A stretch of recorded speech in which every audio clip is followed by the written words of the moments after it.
কারো ক্যান্সার দেখে যদি এই দোয়াটা আপনি বিশ্বাসের সাথে পড়েন, জীবনে কোনোদিন ক্যান্সার রোগে আক্রান্ত হবেন না।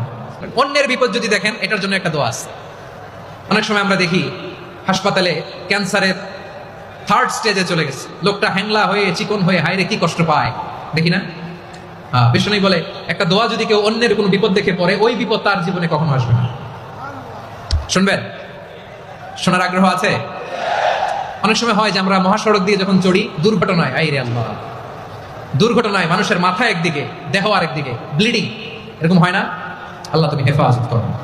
বিশ্বনবী বলেন এই দুর্ঘটনা দেখে কেউ যদি এই দোয়াটা পড়ে, তার জীবনে সে কোনোদিন এরকম অ্যাক্সিডেন্টের সম্মুখীন হবে না।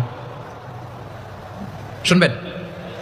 বিশ্বনবী বলেন অন্যের বিপদ দেখে কেউ যদি পড়ে, আলহামদুলিল্লাহিল্লাযী আফানি মিম্মা বাতালাকা বিহি ওয়া ফাদ্দালানি আলা কাসীরিন মিম্মান খালাকা তাফদীলা, মানে প্রশংসা সেই আল্লাহর, যে আল্লাহ তাআলা তোমাকে যেই জিনিস দিয়ে পরীক্ষা করেছে, আমাকে ওইটা থেকে বাঁচিয়ে দিয়েছে।